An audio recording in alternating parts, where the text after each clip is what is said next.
of the Kenyan contingent assembled here today, and I also thank everyone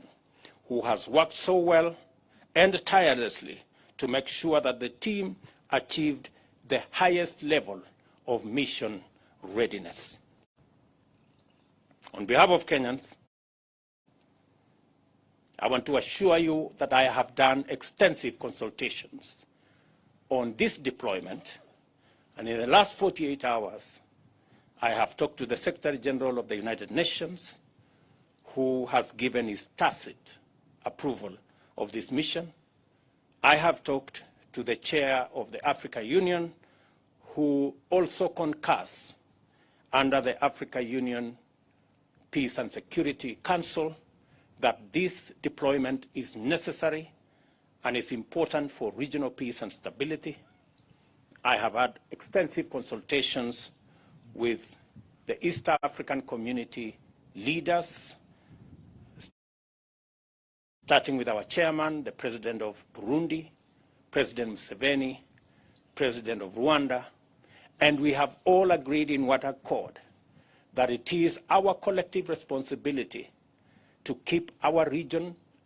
and our continent safe, and it is our responsibility to confront criminals, terrorists, and all negative elements, including armed groups that terrorize our region, denying us the opportunity and the possibilities that exist in our region for prosperity, for growth, and for development.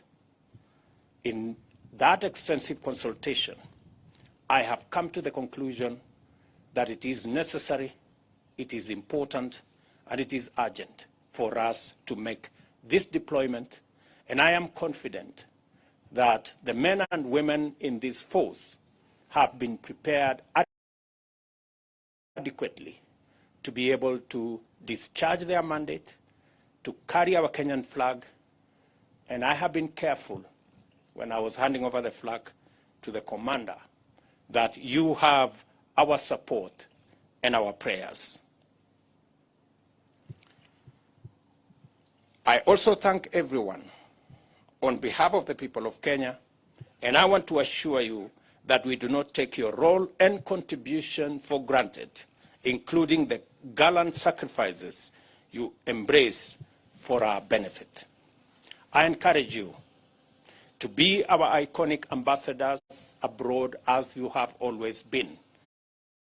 and to continue embodying the noble values of bravery and patriotism in your mission.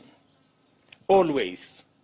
demonstrate the professionalism, integrity, and high sense of duty that is associated with the Kenya Defense Forces.